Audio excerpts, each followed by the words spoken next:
Good morning, friends. Mark Holmes here with my buddy Cowboy Joe Boo, as well as Joe Bear in the house. And as always, I want to thank you all for watching, commenting, subscribing, and being part of the Joe Boo Sports Report. Without you guys, you know it's not working without you guys. So let's get open for business here and let's wake up those football gods. Good morning, guys. What's up? What's up? What's up?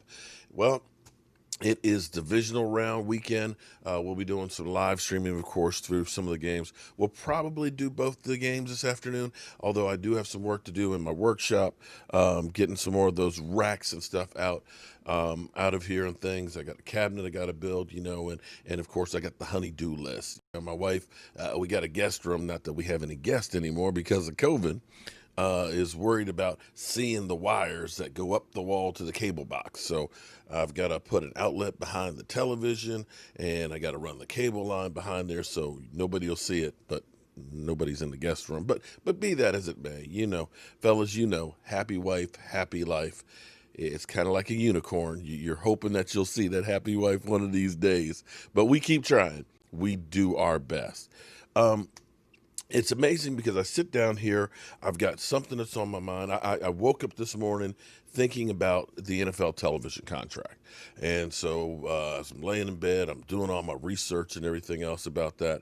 And I've gotten in my mind that that's what I was going to talk about this morning.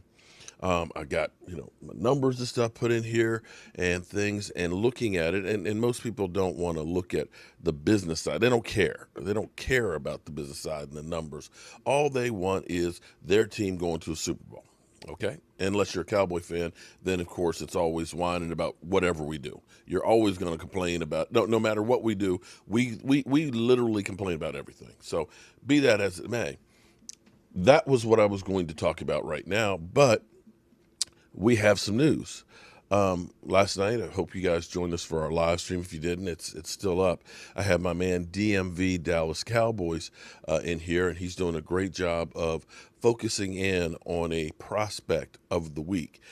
Guys that'll be potential guys that maybe we may want to look at and draft to try and help fix the shit sandwich of a team that we have.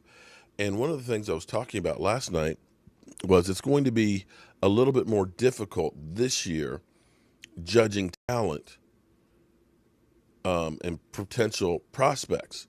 A lot of these guys didn't play this year, so you're going to be relying basically on what they did their junior year. Well, in a year, guys get bigger, they get stronger, they get faster. Some guys maybe didn't have that much playing time as a junior and they were looking to really take another step.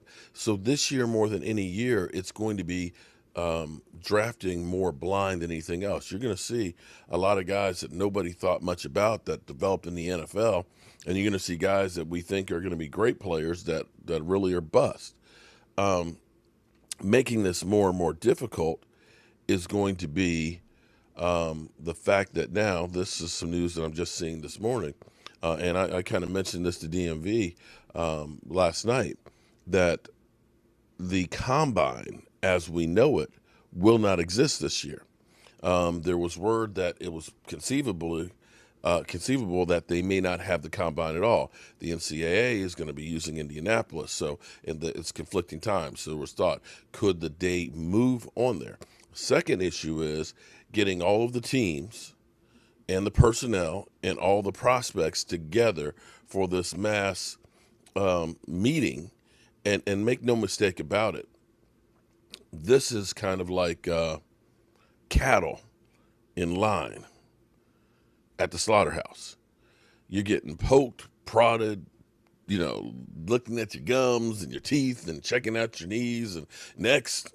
And so having all these people together was going to be an issue regardless in Indianapolis. So yesterday in a conference call, they ended up deciding they're going to have to make massive changes, at least for this year. Friday, they held a conference call with team officials and medical personnel to lay out the working plan, which calls for regionalized medical checks, more formal pro days, and Zoom meetings in order to avoid a singular large gathering among the pandemic. Okay, so they're going to have regions where they're going to go through and do physicals. And the physicals may not be all on the same day. Instead of teams being able to sit down and ask stupid questions to the players face to face, they're going to be done by Zoom calls.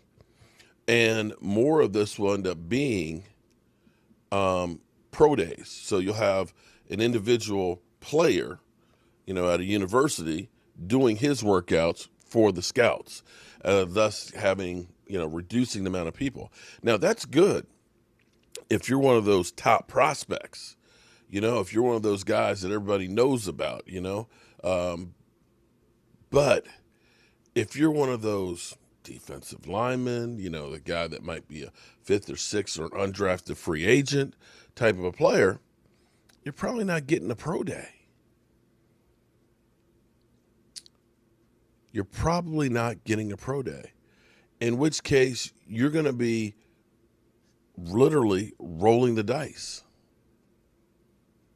on a lot of the players that you're taking in this year's draft. The league is aiming to have sites in Arizona, California, Florida, and Texas. Now, I'm kind of curious why. Well, I guess Arizona and California would be. I mean, you kind of have California, Arizona, and Texas. It's kind of the Southwest covered real good. And then you got Florida covering the South. Why aren't they having one up in, say New England or Maryland or Pennsylvania? That kind of mystifies me, because I've driven from Texas to Arizona and Arizona to California. It's not that far away. I've also driven from Texas to DC, and it's a lot further away. Okay. Just saying, maybe Ohio. Why not Ohio? But be that as it may, they'll work it out. They will set up, and it will set up official stations at pro days so we can provide accurate information to teams based on the physical events, such as a 40-yard dash. There have also been discussions about potentially moving the combine from late February to April, which would allow for a larger scale event depending on the pace of COVID-19 vaccine distribution. However, the NFL is hesitant to move the draft, set for April 29th through May 1st, to make that work. They're expected to meet again next week. So, here's the thing. How would you like to move the combine to 2 or 3 weeks before the draft? Wow. That's going to be interesting. Now, I will say this much. This makes the Senior Bowl that much more important. The Senior Bowl is going to be key for the NFL.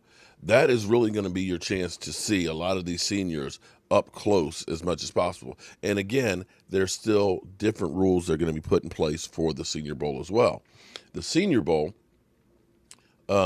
coaches aren't going to be able to go. Basically, you're only getting allowed to have a couple of people from each organization, scouting department, go to the Senior Bowl. They're going to have to take the films, take the notes, and so forth. I'm sure that a lot of them are going to be bringing their cell phone cameras and basically taping all of it and sending it back so they can watch that from different angles and stuff.